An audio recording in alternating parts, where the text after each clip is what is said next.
Paz do Senhor, boa noite, sejam todos bem-vindos. Nós vamos dar uns 5 minutinhos para vocês estarem compartilhando a live.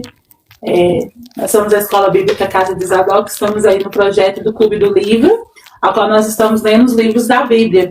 E aí convidamos você a participar conosco. Nós estamos lendo o livro de Jó, hoje lemos Jó capítulo 9. E aí eu deixo aqui o convite para você conhecer a nossa rede lá no YouTube, né, que lá no YouTube tem desde o Jó 1 até o 8 que nós fizemos ontem. E também temos Eclesiastes e Provérbios. Então você está convidado a conhecer os estudos bíblicos. Lá nós temos cursos bíblicos, seminários. Nós somos uma escola bíblica a qual nós oferecemos estudo bíblico, seminários, cursos, e todos são gratuitos.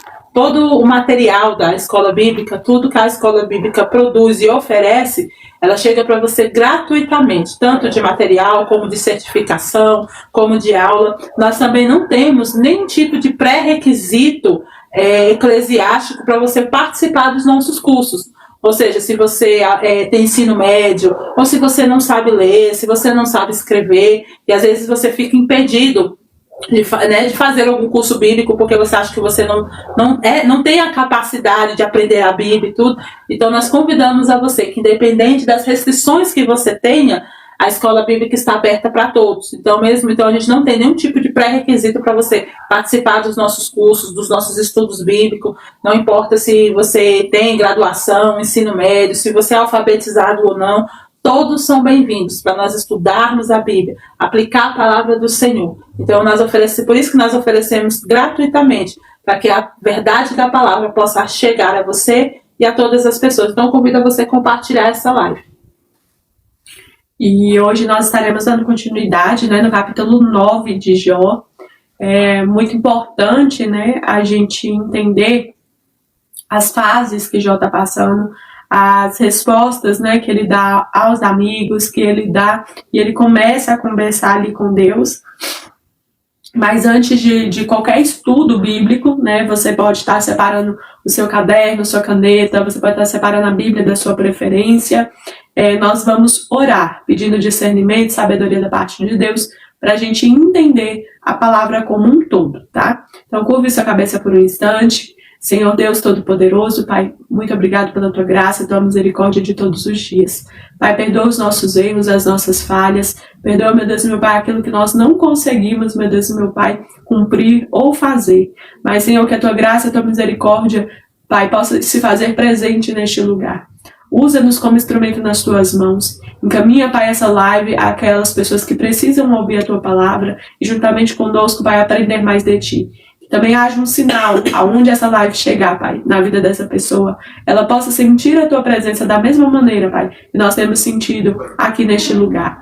Pai, que haja cura, libertação, transformação na mente de cada um. Que o Teu Espírito Santo possa ter liberdade para trabalhar, Senhor, nas vidas, nas almas que estão vindo. Pai, repreende pelo poder do sangue de Jesus toda distração, todo planejamento do inimigo, todo, meu Deus, meu Pai, artimanha que ele faz, escudo que ele tem feito para que as almas não entendam a Tua palavra. Nesse momento ele não tem liberdade, nem autoridade nenhuma para trabalhar, atrapalhar o agir do Teu Espírito Santo. E desde já, Pai, eu Te agradeço, eu Te louvo e Te glorifico, porque Tu és maravilhoso. Em nome de Jesus. Amém? Amém. Então, na Bíblia, que eu acompanho, é NAA, nós teremos hoje um dos capítulos que são mais longos, ele tem 35 versículos. Ele tem aqui a divisão do 1 ao 13, onde ele vai falar quem ousa desafiar a Deus, Do 14 ao 24, ele vai falar que ele destaca que ele é justo, que ele é íntegro. E do 25 ao 35, onde ele fala que Deus não me considerará inocente. Lembrando que esses títulos e versículos são divisão e títulos que a parte humana, as pessoas acharam por bem colocar para que ficasse mais fácil a leitura da Bíblia, para que ficasse mais fácil a igreja acompanhar. Então é muito recente isso que foi colocado. Para o tempo que tem de Bíblia, isso é muito recente. Na época em que a Bíblia foi escrita, que foi passada, ela foi escrita em papiro, ela foi escrita em rolos, ela foi utilizada pedras. Então tem muitas coisas que foram utilizadas para preservar a palavra do Senhor. E Jó, por ser um dos livros mais antigos, tem esses registros em rolo. Nós vamos iniciar aqui a leitura do 1 até o 13 e nós vamos destacar alguns pontos específicos. Diz assim, versículo 1. Então Jó respondeu. Versículo 2. Na verdade, sei que assim é, porque como pode um mortal ser justo diante de Deus? Versículo 3. Se quiser discutir com ele, nem a uma de 1000 coisas lhe poderá responder. 4. Ele é sábio de coração e grande em poder. Quem ousou desafiá-lo e sobreviveu? Versículo 5. Ele é quem remove os montes, sem que saibam que na sua ira eles o transtornam. Versículo 6. Deus remove a terra no seu lugar e faz as suas colunas estremecerem. Versículo 7. Ele dá uma ordem ao sol e este não sai e cela as estrelas. Versículo 8. Sozinho ele estende os céus e anda sobre as costas do mar. Versículo 9. Ele fez a Ursa Maior, o Órion, o Sete Estrelo e as constelações do sul. Versículo 10. Deus faz coisas grandes e insondáveis e maravilhas que não se podem numerar. Versículo 11. Eis que ele passa por mim e não vejo. Segue diante de mim e não percebo. Versículo 12. Eis que arrebata a presa, quem o pode impedir? Quem lhe dirá o que estás fazendo? Versículo 3 ele conclui. Deus não revogará a sua própria ira. Debaixo dele se curvam os ajudantes do monstro Raabe. Eu estou aqui acompanhando da Bíblia da Nova Tradução da Linguagem de hoje. E aqui você vê alguns nomes, né? Os nomes das constelações, tem esse monstro, né? Monstro Raabe, que é um monstro mitológico, né? O livro de Jó, ele é um livro muito cultural. Você vê muitos nomes sendo citados aqui da época, né? Vai ter o Leviatã, que também é um monstro, né? Da época, um monstro mitológico, e eles utilizam muito desse nome. E essa parte aqui é a resposta de Jó diante dos questionamentos do seu amigo Bildade, que nós lemos ontem, né? Ele também fez em 2 capítulos, e o capítulo 9 e o capítulo 10 também serão a resposta de Jó. E nesses 13 versículos que foi lido, né, até o versículo 13, você vê aqui falando sobre Jó exaltando a soberania de Deus, no sentido de ele se sentir tão pequeno, que ele fala assim, ele começa no versículo 2 assim, ó, eu sei muito bem que as coisas são assim, mas como é que uma pessoa pode provar a Deus que ele está com a razão? Jó, ele traz essa resposta para o seu amigo, porque como nós falamos ontem, um amigo dele está questionando, olha Jó, não tem como uma pessoa ser justa e está sendo provado por Deus. Se está sendo provado da maneira que você foi, é porque você cometeu alguma transgressão. Não tem como. E aí, Jó, no início, você pensa que Jó está até concordando. Fala assim, olha, eu sei que Deus age assim. Só que aí ele começa a questionar Bildade acerca de Deus, do ponto de vista dele. Fala, olha, mas quem é que vai provar alguma coisa para Deus? Como é que alguém vai questionar com Deus? Como é que alguém vai debater com Deus? Aí ele começa a falar do poder que Deus tem. Ele fala, olha, versículo 5, ele fala assim, ó, sem aviso, ele muda de lugar os montes e na sua ira os destrói. Deus manda terremotos e o chão treme, ele abala as colunas que sustentam a terra. Você vê agora aqui a diferença do conhecimento acerca de Deus que Jó tem do que os seus amigos têm. Os amigos deles estão apresentando um Deus que a cultura apresentou. Ó, todos os deuses, entendeu, precisam de sacrifício para que coloque a mão sobre você. E aí vem Jó falando, olha, o nosso Deus não é assim. O nosso Deus, ele tem um poder de fazer terremotos, de transformar montes, sem precisar de nada, sem precisar de autorização de ninguém. Ele faz o que ele quiser. Ele criou as estrelas, ele transportou mares, ele comanda os mares, ele não deve satisfação para ninguém. E aqui você vê, mesmo na época aqui de Jó, né, que era ali, o Jó é considerado um dos patriarcas, um dos iniciantes, você vê uma profundeza de conhecimento. E é interessante porque nessa época de Jó, que a gente não tem as escrituras, né, como foi falado na live passada, o que era passado era falado, né, era oral, era de pai para filho, era ali na família. Então ele não tem ali uma escritura, ele não tem ali um sacerdote para ensinar, porque o sacerdote ele vai vir na época de Moisés, gerações e gerações e gerações para frente. Ele não tem um profeta para ensiná-lo, e você vê o conhecimento que Jó tem acerca de Deus. Então você vê assim, como o conhecimento de Deus na época de Jó já era bem abrangente, ao ponto de Jó entender que Deus tinha feito as estrelas, que Deus tinha feito os céus, que Deus tinha feito as constelações, o domínio e a soberania de Deus. Porque muitas pessoas acham que toda essa questão do entendimento vai começar com Moisés para cá, por causa do sacerdote, porque na verdade não. Deus, irmão, ele sempre se apresentou ao homem. Sim. Na história, ele sempre vai se apresentar, mesmo quando não tinha lei, quando não tinha o tabernáculo, quando não tinha templo, não tinha igreja aqui, você não tinha um local físico a qual você tinha que cultuar ao Senhor. Os sacrifícios aqui eram feitos muitas das vezes em casa, em locais específicos que a pessoa escolhia para fazer, e você vê Deus se apresentar ao ponto de Jó entender a soberania de Deus. Então, eu convido você que está nos acompanhando a conhecer Deus além das paredes. A você conhecer Deus além do dia do culto. Né? Aí eu faço aqui até uma provocação para sua mente.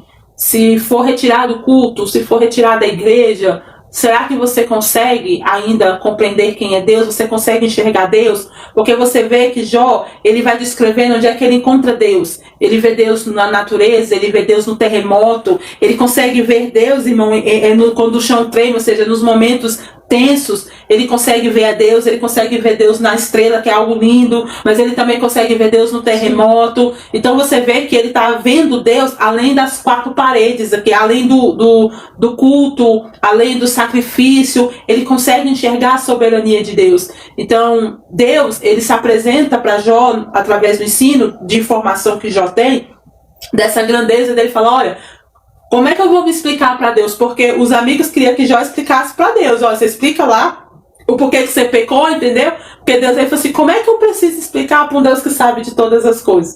Um Deus que conhece, um Deus que tem um domínio sobre todas as coisas. E é muito lindo esse capítulo, porque o versículo 10 e o 11 e o 12, nessa versão, ele fala assim, Deus faz coisas grandes e maravilhosas, e os seus milagres não têm fim. Deus passa perto de mim e eu não vejo. Ele vai andando e eu não percebo. Se Deus quer ficar com alguma coisa, quem pode impedi-lo?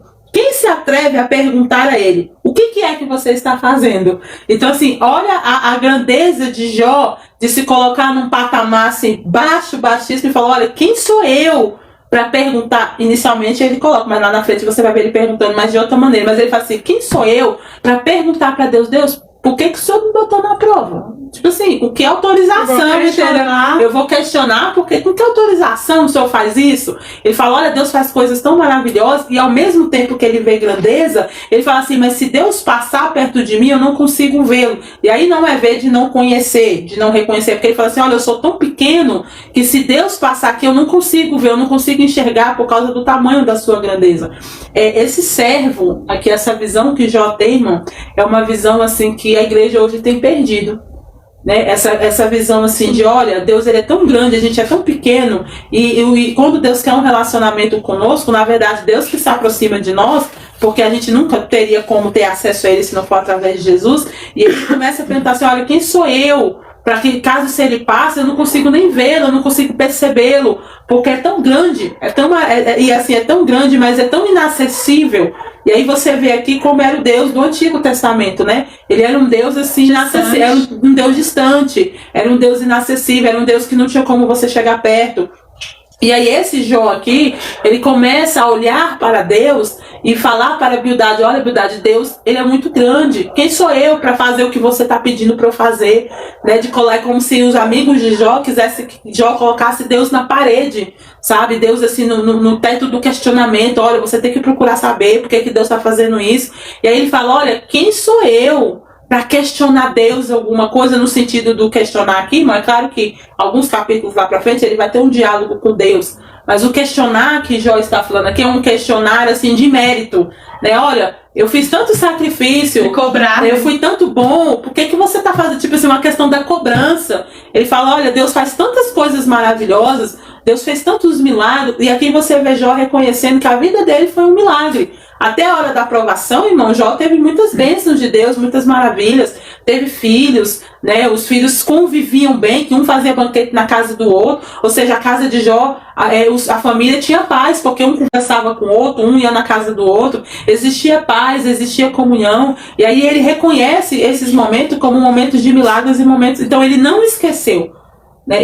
A prova não fez Jó esquecer de Deus. No sentido de, olha, Deus também fez coisas boas comigo. Sim. Às vezes você está passando por uma prova, parece que passa uma borracha. Entendeu? Você está na prova e Deus não presta mais. Você esquece tudo de bom. Você esquece tudo de bom. A igreja um dia te ajudou, aí alguém falhou, aquela igreja não presta mais, ninguém presta mais lá, todo mundo que está lá dentro não presta. Mas chegou um dia que aqueles irmãos oraram por você. Chegou um dia que os irmãos estenderam a mão. Aí um erro de um, ou uma má compreensão, a gente põe todo mundo no bolo, entendeu? Todo mundo no mesmo patamar e fala, olha, agora ninguém presta mais, eu não quero mais, entendeu? Porque ninguém serve mais. E às vezes a gente faz isso com Deus. Uma pessoa faz algo contra nós, e aí a gente põe Deus como culpado. Deus, eu não vou te adorar mais, Deus, eu não vou te buscar mais. E aí você esquece das maravilhas que ele fez, né, das vezes que ele te cobriu de bênção, te cobriu de proteção, quando ele cuidou de você, quando ele cuidou da sua casa. Parece que passa uma borracha. Você vê que todo esse sofrimento que Jó passou, ele não esqueceu o que Deus fez. Ele não esqueceu quem Deus era. Por mais que a alma dele estivesse muito aflita, ele não esqueceu, irmão, de quem era o Senhor.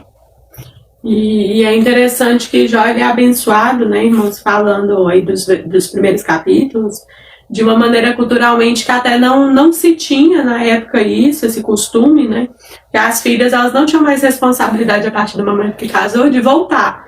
E aí você vê que era tão bom a convivência, era tão tranquilo, já era tão abençoado, que a palavra vai dizer que existiam os banquetes dos filhos homens e as filhas mulheres vinham para esses banquetes, participavam. Então você vê uma bênção do Senhor que assim não se vê, né? Culturalmente essa exigência, essa obrigação de voltar. O que eu acho muito bonito nesse capítulo 9, principalmente nesse início, é que Jó ele é muito sincero, sabe, irmãos?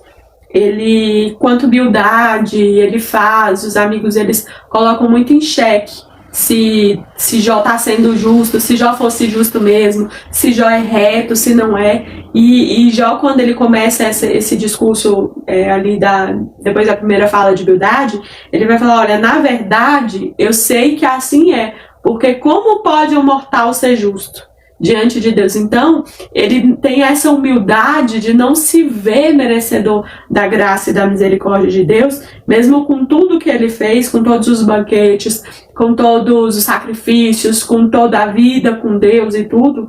Você não vê sair da boca de Jó, olha, eu sou muito justo, entendeu? Eu mereço isso, eu mereço aquilo. Ele fala, olha, eu sou um mortal. Como pode um mortal ser justo, né? Vocês estão me cobrando uma coisa que não é possível ser justo diante de Deus. E ele coloca atributos, irmãos, nesses primeiros 13 versículos, que demonstram muito a consciência que Jó tinha de como Deus era onisciente, onipresente, onipotente. Ele tem essa consciência da magnitude de Deus. Vamos colocar, igual a pastora Nayara chamou a atenção, a gente classifica, né, até onde a gente consegue com os estudos, que vamos colocar de Noé ali, depois que vem o dilúvio, até Jó, né, as duas possibilidades que se tem. A possibilidade que ele seja ali parente ali de Abraão e a possibilidade que ele seja descendente de Sem, dos dois Us que tem na descendência. Então, vamos colocar que se passou entre 500 e 800 anos de Noé do dilúvio. Então, é uma história que é contada de pai para filho. Ele sabe do dilúvio, ele sabe que Deus precisa do banquete, precisa do sacrifício, que Deus quer um relacionamento, ele busca ser reto, ser justo diante de Deus. As regras que eram faladas, e aí eu acho isso muito bonito, porque vamos para o contexto bíblico. Adão e Eva saem do jardim do Éden e eles passam para Caim e Abel, passam para Sete, passam para sua descendência o relacionamento com Deus, porque mesmo mediante ao pecado, Deus ainda tem um tipo de relacionamento com o homem, não como ele queria que fosse, né? Mas ele mantém esse relacionamento do sacrifício, de se manter essa conduta, né, para ser justo diante de Deus. E isso é passado oralmente, isso é falado, isso é contado para os filhos, para os netos, e sobrevive a um dilúvio. E eu acho isso muito bonito, porque Jó, ele demonstra essa gratidão no coração dele, esse reconhecimento. Ele fala, olha, se quiser discutir com ele, nenhuma das 1000 coisas que ele pode falar eu vou saber responder. Então, é uma pessoa que é tão grande de poder, tão grande em sabedoria. Como é que eu vou desafiar a soberania de Deus? Ele vai falar, como é que eu ouso falar alguma coisa ou cobrar alguma coisa? E aí ele continua falando do sol, das estrelas, do céu, do mar. Você vê o tanto que sobreviveu ali de alguma forma, porque aí é só Deus que vai revelar um dia pra gente, mas sobreviveu. A gente não tinha Moisés para escrever isso aqui para contar para ele. Mas ele está descrevendo praticamente a descrição da criação no Jardim do Éden. Contextos que ele está descrevendo, que ele conhece, que ele sabe, de um Deus que foi criado lá no Jardim do Éden. Então alguém passou para ele, de pai para filho, que Deus criou o céu, que Deus criou as estrelas, que Deus criou o mar, que Deus criou a terra. Ele está descrevendo a criação ali do homem e da mulher. E eu acho isso magnífico, porque ele fala, eis que ele passa por mim, mas eu não vejo. Segue diante de mim, mas eu não percebo. Então, é passado para ele crê, ele tem uma fé que Deus está ali, mesmo sem ele ver. Isso é muito lindo, irmãos. Porque nós estamos falando de uma época que não tem tecnologia, não tem livro, não tem escrita. Não tem um homem de referência, não tem referência. Como o sacerdote e o profeta. Porque é muito fácil, nós estamos vivendo uma época pra gente, é muito fácil aí você ter fé. Porque nós temos uma Bíblia, nós temos a arqueologia, nós temos a história, nós temos provas incontestáveis de que esses homens estiveram aqui, que Davi existiu, que Moisés isso, que Israel está ali, eu consigo ver geograficamente, eu consigo colocar um drone, eu consigo ter uma filmagem. Mas vamos falar de uma época que era contada uma história e ele creu, sem nada, sem ver, sem ouvir, somente ali, crendo em Deus, porque lá pra frente nós vamos ver uma conversa de Jó com Deus, mas no momento em que Deus se revela para Jó, mas até então ele não conhecia Deus verdadeiramente, de falar, de estar com Deus. E aí eu acho bonito que ele fala, olha, quem poderá impedir? Se ele pegar uma presa, quem poderá impedir? Quem lhe dirá o que está fazendo? Como é que eu vou questionar o que Deus está fazendo? E aí ele fala, olha, ele não revogará a sua própria ira. Nem debaixo dele se curvam ajudantes do monstro Raabe. Que aí, né, no contexto da história, tinham-se os monstros que para eles eram muito poderosos, né, que para eles poderiam muito. E ele fala, nem isso, nem eles, nem os mais poderosos da terra que vocês acreditam, podem se curvar debaixo do Deus poderoso que eu sirvo. E ele vai continuar no versículo 14, aqui do 14 ao 24, assim. Como então poderei eu responder a ele? Como escolher as minhas palavras para argumentar com ele? Ainda que eu fosse justo, não lhe responderia. Pelo contrário, pediria misericórdia ao meu juiz. Ainda que eu chamasse e ele me respondesse, versículo 16. Ele fala, nem por isso eu creria que ele deu ouvidos à minha voz. Nem assim, irmãos, ele acredita que Deus poderia ouvir ele obedecer em alguma coisa. Versículo 17. Porque me esmaga com uma tempestade e sem motivo multiplica as minhas feridas. Não me permite respirar, porque me enche de amargura. Versículo 19. Se é uma questão de força, ele é forte. Se é uma questão de justiça, ele dirá, quem pode me intimidar? Versículo 20. Ainda que eu seja justo, a minha boca me condenará. Embora eu seja íntegro, ela me declarará culpado. Eu sou íntegro, mas não me importo comigo. Não faço caso da minha vida. Para mim, é tudo a mesma coisa. Por isso eu digo, ele destrói tanto os íntegros como os perversos. Se um flagelo mata de repente, ele rirá do desespero dos inocentes. A terra está entregue nas mãos dos ímpios, e Deus ainda cobre o rosto dos juízes. Se ele não é o causador disso, quem seria? Muito lindo. Eu acho lindo, irmão, que os questionamentos dos amigos não mudam, Jó. Não muda, Jó, porque vem ele e faz. Tu pode ser culpado, vem Bildade. Tu é culpado, você fez, E ele fala, eu sei que eu sou inocente. Eu sei que eu sou inocente, mas aí nessa versão aqui, fica até poético, acho linda essa parte que ele fala bem assim, ó. Versículo 15. Ainda que eu tivesse razão, eu não responderia. Ele é o meu juiz, eu só posso pedir misericórdia. Ainda que eu chamasse ao tribunal e ele se apresentasse, não acredito que eu ouviria o meu caso. E aí, o versículo 19. Farei eu uso da força? Ele é o forte. Chamarei Deus ao tribunal? E quem é que ia obrigá-lo a comparecê-lo? Então, assim, olha que maravilha. Mesmo ele sendo pressionado pelos amigos, você vê ele falar exatamente isso. Olha, vamos dizer então que eu vou chamar Deus para o tribunal, Bildade. Já que você quer tanto, né, que eu chame ele ao tribunal. Quem é que vai obrigar ele a vir? Quem é que vai intimar ele? Vai lá buscar ele. Quem é que vai lá buscar, chamar ele para vir? Olha a grandeza, irmãos. E você vê que mesmo a pressão não muda o que Jó sente acerca de Deus. Irmão, Jó está passando pelo seu maior momento de dor. Ele está sentindo vontade de viver, que ele falou para mim, a hora que Deus quiser acabar com tudo, está me fazendo um favor. Mas nem a dor faz com que Jó se coloque num lugar assim de questionar Deus ao ponto de cobrar Deus. Olha, eu fiz tanto, eu fui reto, eu fui justo, olha o meu pagamento, olha o que eu recebi. E aí você vê que quem faz, né, quem tomou os filhos, quem tomou as coisas foi Satanás. Mas você não vê nenhum momento Jó dando crédito para o inimigo. Ao contrário, no 24 ele fala assim, ó, Deus entregou o mundo nas mãos dos maus e cobriu os olhos dos juízes como uma venda. E se não foi Deus quem fez isso, então quem foi? Ou seja, em nenhum momento você vê ele falando, olha, tá todo mundo sob o domínio de Satanás. Não, ele fala assim, olha, se não foi Deus, quem foi? Se não foi Deus, foi por permissão dele. Então, assim, Jó, ele é um crente, assim, de uma fidelidade que o que está acontecendo ali, por mais que ele questione, irmão, é Deus no sentido que quando você vê Jó questionando Deus, na verdade, Jó está questionando ele. Né, Senhor, por que acontece isso?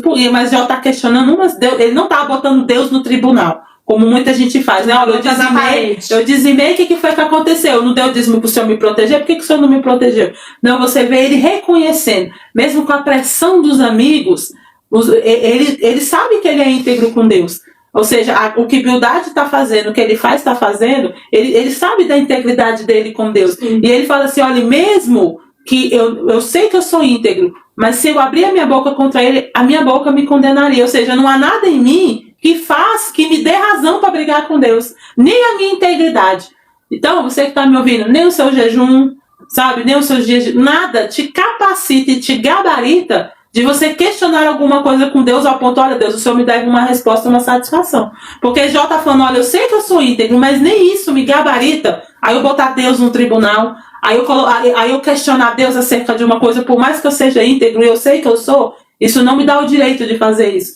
Então, assim, essa humildade, né, que infelizmente nas campanhas de restituição, esse Jó ninguém quer ser, de se reconhecer no seu lugar e dizer, olha, eu posso ser o mais íntegro, o mais certo, eu posso ter a razão, como ele falou assim, eu posso ser o dono da razão, mas isso não me dá o direito de chegar para Deus e falar, olha, eu estou certo, eu sou íntegro, então eu mereço que o Senhor me abençoe. Hoje, eu ouvi uma pessoa falando assim, olha, eu estou reivindicando o meu direito com Deus. Eu falei, olha, o único direito que você tinha era de ir pro inferno. Entendeu? Que Deus teve misericórdia e te salvou. Então, se você quer reivindicar esse direito, fica à vontade. Não, eu vou reivindicar o meu direito de filho. Então, Deus tem que me abençoar, entendeu? Porque eu estou reivindicando o meu direito. Eu falei assim, olha, irmão, eu não sei que Bíblia que esse povo está aprendendo, entendeu? Porque eu estou vendo aqui um homem numa dor terrível falando assim, olha, eu sei que eu sou íntegro, eu posso até estar certo, mas isso não me dá o direito de eu chegar com Deus que comanda terremoto, que comanda estrelas, que comanda sol, que comanda tudo, e botar ele numa cadeira de tribunal dizendo, o Senhor me deve satisfação, entendeu? O Senhor me deve uma explicação. Então, uma herança de pai vivo. Então, assim, eu acho lindo esse ensinamento que o coração dele, mesmo triste, contrito, a alma dele abatida, ele não perdeu a razão de quem ele é e de quem Deus é. O lugar onde ele está é o lugar que Deus está. Porque às vezes a prova, irmão, a situação faz com que a gente se coloque na mesma cadeira que Deus, entendeu? Parece que a gente está sentado lado a lado com Deus e a gente conversa com Deus como se Deus tivesse, sabe, do mesmo grau que eu e você. Na verdade, irmão, ele se humilha para vir falar comigo e com você. Porque ele é o poderoso. Então ele para vir falar com a Nayara, olha a humildade de Deus para vir falar comigo. Então não tem como eu sentar na mesma cadeira que Deus, entendeu? E falar, olha, eu vou me apresentar, eu quero que o Senhor se apresente e venha me explicar alguma coisa. Dá satisfação. Venha me dar satisfação. Então assim, se você consegue esse método, por favor, ensina para nós como é que faz, entendeu? Porque é impossível, irmão. É impossível. A grandeza de Deus. E eu não estou falando isso para te assustar. Eu não estou dizendo para você assim que no livro de Jó, para muitos, é um dos livros mais mal interpretados. Por quê? Porque todo mundo quer ser restituído, entendeu? Só que como é que você quer ser restituído se você não tem integridade? Né? A parte da integridade não é ensinada, a parte da fidelidade acima da dor e da tristeza, a parte de conhecer a Deus além da pressão. É isso que nós queremos apresentar com o livro de Jó para você. É muito fácil a gente chegar aqui e falar assim, olha, Jó perdeu tudo, entendeu? E aí, mas Deus deu tudinho para ele. Entre um espaço de uma coisa com outra, aconteceu muita coisa, irmão. E a gente não pode perder isso. Porque esse Jó que nós estamos falando aqui, ele foi um homem provado na maior essência de dor que o ser humano já pode ser provado. Mas ele sabia o seu lugar. Ele sabia onde é que ele estava e ele sabia onde é que Deus estava. E é interessante que ele pega essa parte, né? Como então poderei responder a ele? Como escolher as minhas palavras para argumentar com ele? Ele vem respondendo tudo que ele ouviu ali de Bildade, de Elifaz. Ele vem falando, olha, mesmo que eu fosse justo, eu não poderia responder. Muito pelo contrário, né? Eu pediria misericórdia. Eu vejo, irmãos, nessas falas de Jó, eu vejo o maior holocausto que Jó poderia ter feito, né? Mais do que 1000 ovelhas perfeitas, foi a sinceridade do coração dele. Uma sabedoria que a gente só vê próximo, né, disso lá em Salomão, quando Salomão fala, olha, tudo vaidade, entendeu? O justo e o injusto sofre, e aí ele vem em Eclesiastes, né, falando, e Jó, ele chega nesse mesmo pensamento. Ele fala, olha, para mim é tudo a mesma coisa. Por isso que eu digo que ele destrói tanto os íntegros como os perversos. Então, Jó acaba falando, olha, mesmo que eu seja justo, porque eu sou íntegro, né? Ele fala, olha, eu sou íntegro, eu não me importo comigo, mas não faço caso da minha vida. Então eu não quero cobrar nada de Deus. Eu não quero pedir nada para Deus, porque eu sei que eu devo a minha vida. Eu devo tudo que eu sou, eu devo o que eu penso, eu devo o que eu tenho. Se eu estou vivo, é por Deus. Então essa sinceridade de Jó e essa sabedoria que ele adquire no momento da angústia, é uma sabedoria vinda da parte de Deus, porque ele jamais teria essa sabedoria se não fosse o Senhor, né, irmãos? E ele continua assim do versículo 25 ao 35. Os meus dias são mais velozes do que um corredor. Fogem sem ter visto a felicidade. Passam como barcos de junco, como a águia que se lança sobre a presa. Se eu disser, vou esquecer a minha queixa, deixarei o meu ar triste e ficarei contente. Ainda assim, todas as minhas dores me apavoram, porque bem sei que não me considerarás inocente. Eu serei condenado, porque pois trabalho em vão. Ainda que me lave com água de neve e me purifique as minhas mãos com sabão, mesmo assim me submergirás no lodo, e as minhas próprias roupas serão nojo de mim. Porque ele não é ser humano, como eu, a quem eu responda, se formos juntos ao tribunal. Não há entre nós árbitro que ponha a mão sobre nós dois. Que ele tire a sua vara de cima de mim, e que o seu terror não me amedronte. Então falarei sem o temer, do contrário, eu não estaria em mim. E aí você vê aqui o desabafo, né, de Jó, quando ele fala assim, olha, por mais que eu fique alegre, ou seja, por mais que eu finja que não está acontecendo nada, logo a dor vai me fazer lembrar do sofrimento. E ele fala assim, e esse sofrimento, ele me deixa apavorado, por quê? Porque eu sei que Deus não acredita que eu seja inocente no sentido que parece que ele está sendo contraditório, mas não é. Ele está dizendo assim, olha, por mais que eu finja que está tudo bem, Deus já vai, o sofrimento volta. E aí Deus me coloca no meu lugar de dizer, olha, não adianta você fingir que não tá doendo, entendeu? Que eu sei que tá. E aí ele entende isso como uma punição. A punição de quê? Deus não deixa eu esquecer que eu estou sofrendo. Então, assim, essa parte aqui, irmão, ela é muito importante no sentido assim, o ser humano, e aí eu falo como igreja, como grupo, onde você está envolvido, nós temos muitas das vezes a mania de falar para a pessoa assim, olha, não mostra que tá doendo não, entendeu? Finge que, né? Finge que tá tudo bem. Existem ensinos que falam assim, olha, você veio pro culto, deixa teu problema lá fora, entendeu? Vem, adora o Deus. Aí quando você sai, ele te abraça. O problema, tu deixou ele lá fora, entendeu? Aí ele te abraça. Então assim, esse tipo de pensamento de que, olha, vem, finge que tá tudo bem. Se você teve um problema lá na sua casa, você maqueia com a esposa, ó, não vamos fingir, né? Não vamos demonstrar que nós estamos brigados. Dá o seu melhor pra Deus. Vem dar o seu melhor, não mostra que brigou e tudo. Aí vem Jó e fala assim, então, eu podia fazer isso, entendeu? Mas aí ele me traz a dor que me faz lembrar que eu tô em sofrimento. Ou seja, Deus não deixa, irmão, eu e você maquiar o que estamos sentindo.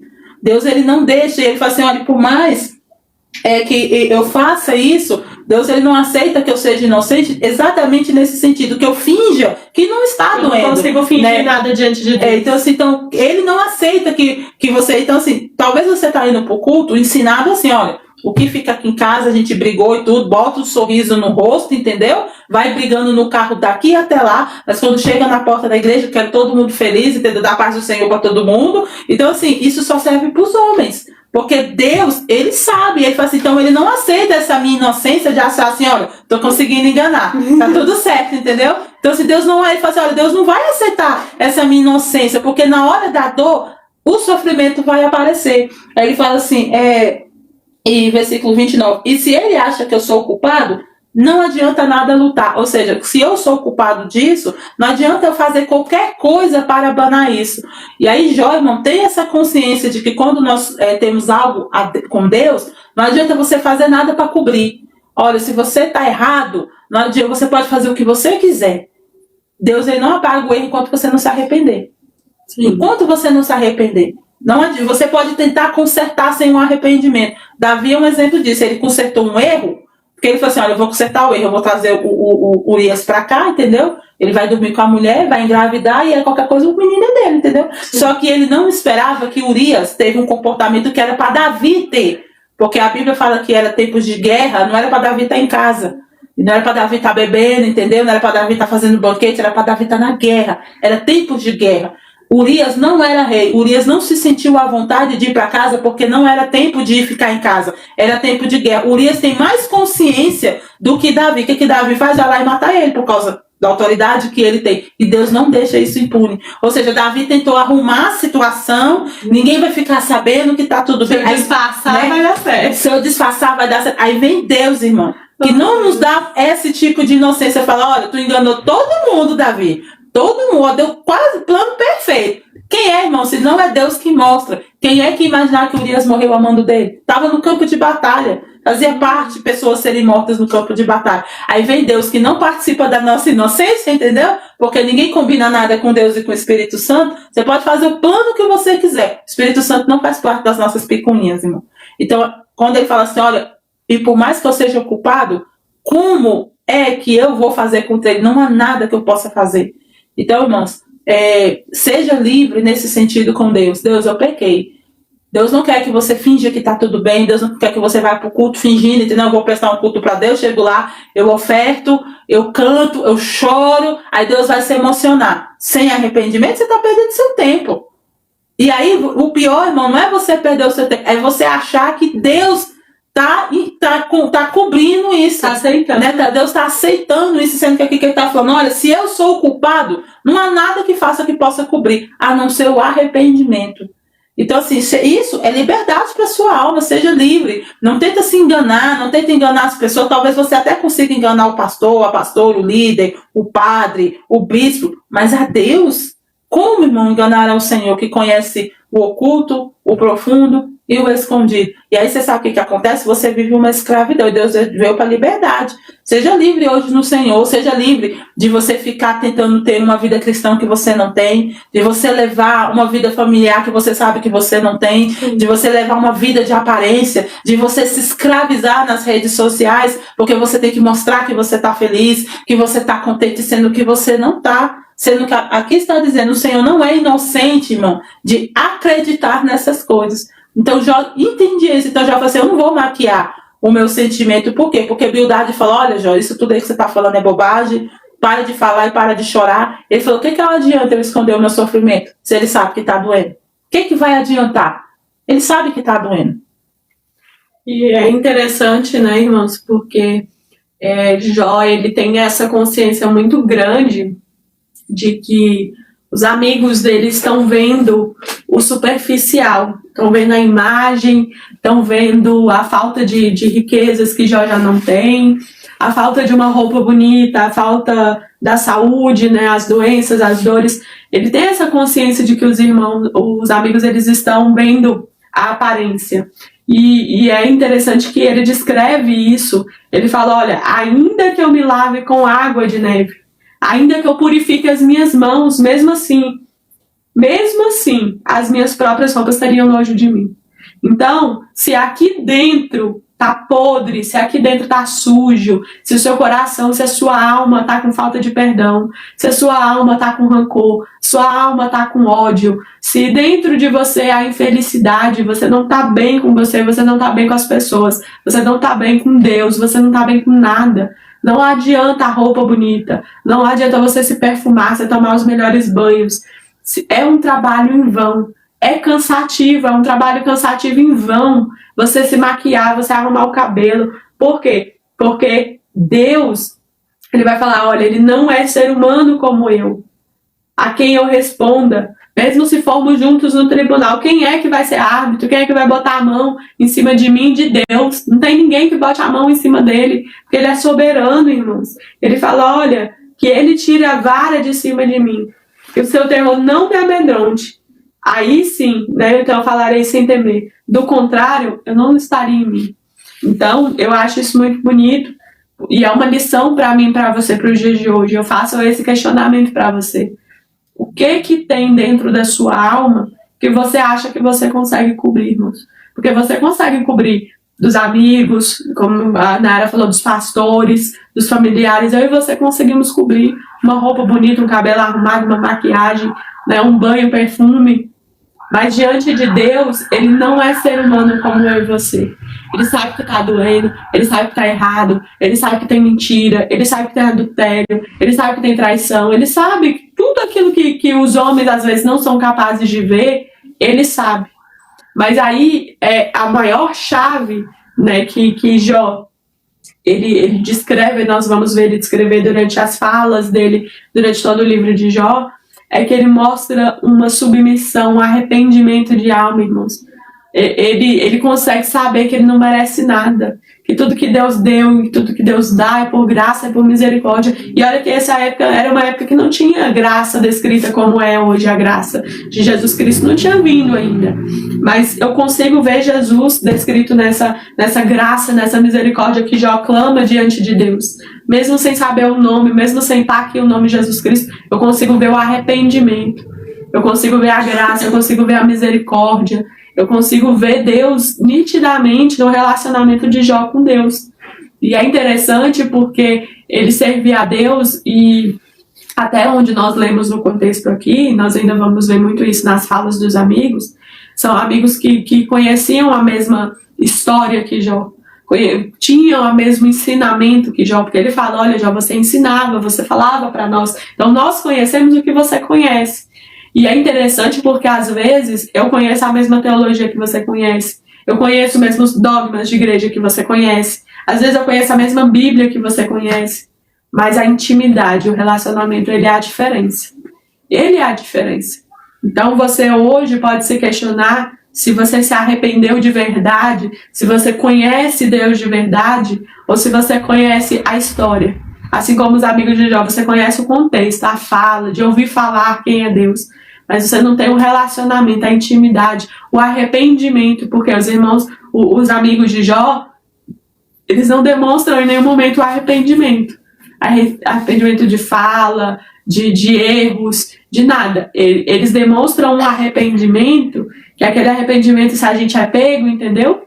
Aí eu vou confessar, que é para mim poder ter o mérito, entendeu? O alívio, para a pena ser reduzida, entendeu? Ele dá essa aparência, sabe? Quando uma pessoa ela é pega porque cometeu um crime, aí sim, entendeu? Tem todas as evidências, aí agora eu vou me arrepender para mim ter as vantagens de não ser condenado. Mas eu não estou me arrependendo porque eu me arrependi do pecado. Existe essa diferença perante Deus, né? Às vezes a pastora Nayara, vemos muito esse tipo de situação. A pessoa, igual Davi, demorou muito a se arrepender, irmãos. Até o arrependimento genuíno. Precisou de um confronto ali entre ele e entre Deus, porque no primeiro momento é um arrependimento muito assim, porque foi foi mostrada as evidências para amenizar, entendeu? Mas a gente vê a intimidade de Davi com Deus, porque ele se preocupa com o relacionamento dele com Deus, com a presença, a falta da presença de Deus na vida dele. Porque ele não foi tirado, irmãos, ele não deixou de ser rei. Ele não deixou o ouro, ele não deixou a prata. Por quê? Porque para muitos a preocupação seria, ó Deus, eu vou me arrepender, entendeu? Não tira o reinado, não me tira o trono, não me tira o dinheiro, não me tira as promessas, aí eu me arrependo. Não, ele vê um arrependimento que ele fala, olha, a tua presença, ela não pode ser retirada. Então, assim, eu quero orar por você em relação e por mim, em relação a nós, em relação a isso. Qual é o nosso arrependimento? O seu arrependimento é medo de você perder os benefícios que Deus te deu?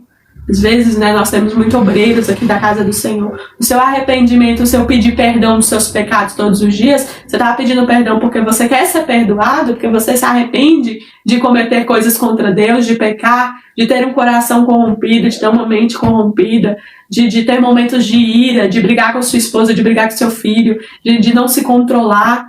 Você se arrepende pelo seu pecado que afasta você de Deus? Ou você se arrepende com medo de você perder o seu cargo? Você se arrepende de com medo de perder o seu status? Ou você está pedindo um perdão, às vezes, olha, seu perdão, né, não vou fazer mais, porque se vai que descobre, né, o adultério, o roubo, o crime, e aí eu vou perder os benefícios, né? Eu vou perder a casa, eu vou perder o casamento, eu vou perder os filhos. É melhor eu dizer que eu me arrependo, entendeu? É isso que já está falando. Ele está falando, olha, eu serei condenado. O problema, o pecado que está aqui dentro, ele me condena diante de Deus. Não tem justo. Ele vai falar, olha, quem é justo nessa terra? Não tem justo. Como que eu vou me defender, me botar no tribunal, se eu já sou errado por mim mesmo, eu já sou errado, já estou condenado. Então, ele não está preocupado. Em nenhum momento você vê e fala assim, olha, eu vou me arrepender, entendeu? Porque Deus vai devolver os bois, Deus vai devolver tudo, eu vou ter ovelha para sacrificar de novo, eu vou ter banquete para servir todo mundo. Ele não fala, olha, chama os amigos, entendeu? Porque a hora que eu vou me arrepender, aí a gente vai fazer um banquete, vai ser amigo de novo. Não. Ele está preocupado com o quê? Com o relacionamento dele com Deus. Está preocupado com a presença de Deus. Ele está preocupado se Deus vai tirar o que está cometendo esses pecados, essas dores dele, e se ele vai conseguir ver a glória de Deus, se ele vai conseguir continuar sendo um servo justo diante de Deus. Porque ele fala, olha, eu sou íntegro, eu sou justo, eu não pequei contra Deus, eu não tenho pecado contra Deus. Mas o problema, o flagelo, né, ele destrói tanto os íntegros como os perversos. E ele consegue chegar nesse conhecimento, nessa sabedoria, de que ele está sofrendo sem merecer, mas que Deus, ele é Deus, continua sendo Deus. Então vamos orar. Senhor Deus Todo-Poderoso, Pai. Senhor, perdoa os nossos pecados, nos ajuda a nos arrepender, Pai, de verdade. Que o Teu Espírito Santo possa visitar os nossos corações, meu coração, o coração da Nayara, o coração de aonde esse vídeo chegar, Pai. As almas que forem alcançadas. Pai, é a Tua presença que traz o arrependimento verdadeiro, Pai. Nos ajuda a nos arrepender, coloca um espelho, Senhor, no nosso rosto, na nossa cara. Porque, Pai, quantas vezes nós temos esse comportamento de Bildade, de Elifaz, de tantos outros, Pai, que virão ainda conversar e trazer discursos, de achar, Senhor, que nós temos que nos arrepender porque perderemos os benefícios, perderemos, meu Deus, ou seremos envergonhados, o que vão achar de nós se nós for encontrado com algum erro, com alguma falha. Pai, que nunca, Pai, nós tenhamos esse pensamento de medo dos homens, mas que o Senhor, Pai, seja o motivo, a Sua presença seja o motivo de arrependimento, Pai. Perdoa os nossos erros, perdoa os nossos pecados, que a Tua presença ela não se afaste de nós, Pai. É a Tua presença que nós queremos. Se revela, Pai, para nós. Aqueles, Pai, que até hoje tinham esse pensamento, Pai. Que por acaso o Senhor não poderia condenar, não poderia, meu Deus e meu Pai, trazer momentos ruins, momentos bons, o Senhor não poderia fazer, que o Senhor não era soberano dessa maneira. Às vezes nós nos esquecemos, Pai, que o Senhor é onipresente, onipotente, onisciente, que o Senhor é tudo, Pai. O Senhor já estava aqui, criou os céus e a terra. Olha que maravilha, Senhor. Jó nos lembra disso, nos lembra da criação, Pai. Que antes de tudo o Senhor já estava aqui, que o Teu poder já regia tudo sobre a terra, sobre os céus e os mares. Pai, que o Senhor esteja nesse controle da nossa vida. Nunca, Senhor, tira-nos debaixo da tua poderosa mão. Porque é debaixo da tua poderosa mão, com tudo bom ou com tudo ruim, com as circunstâncias, as provações, o bom ou o mal ou o ruim, que seja que aconteça, Pai, aos nossos olhos, mas que seja sempre diante da tua poderosa mão, Pai. Até o último dia, Senhor. Nos ensina, meu Deus e meu Pai, a ter esse olhar como Jó. Olhar, Senhor, para as pessoas e poder proclamar teu nome, a tua palavra, testemunhar as tuas maravilhas, Pai. Não quero, Pai, ser como os amigos de Jó, que mediante as tribulações, aos problemas, às dificuldades, esquecem de testemunhar a tua bondade, esquecem de testemunhar o que o Senhor já fez e faz, esquecem de testemunhar o que o Senhor é, Pai. Nos dá essa visão de Jó, de lembrar o que o Senhor é, o que o Senhor faz e o que o Senhor ainda fará por nós. Pai, eu te louvo, eu te engrandeço. Toma, Pai, essa vida nas tuas mãos. Segura na mão dela, Pai, como o Senhor tem segurado na nossa mão. Nos tira, meu Deus e meu Pai, do meio das tempestades. Nos abraça, nos cuida, Pai, porque eu sei que o Senhor fez isso com o Jó, Pai. Mesmo mediante tudo que ele passou, nós vamos ver. No final, o Senhor cuidou dele, Pai. O Senhor guardou, o Senhor livrou, o Senhor reconheceu a fidelidade dele. Nos ensina, Pai, essa fidelidade. Trabalha na nossa mente que esses estudos, Pai, esses 42 estudos não seja, Pai, só de ouvir falar. Que todos aqueles que o Senhor trouxer, Pai, para essas lives, estudar conosco, não seja de ouvir falar, Pai. Que a tua palavra possa ser vivida, possa ser transformadora nas nossas vidas e que nós não venhamos sair daqui iguais. É o que eu te peço, em nome de Jesus. Amém? Amém. Amém. E é isso, glória a Deus. Amanhã nós estaremos aqui estudando capítulo 10. E convida quem tem esse pensamento, irmão. Esse pensamento de merecimento, de precisar fazer algo, de pagar um preço para ser restituído. Convida essa pessoa para ouvir, encaminha essas lives para ele, para que a palavra de Deus possa transformar as nossas vidas. E até amanhã, viu? Até amanhã.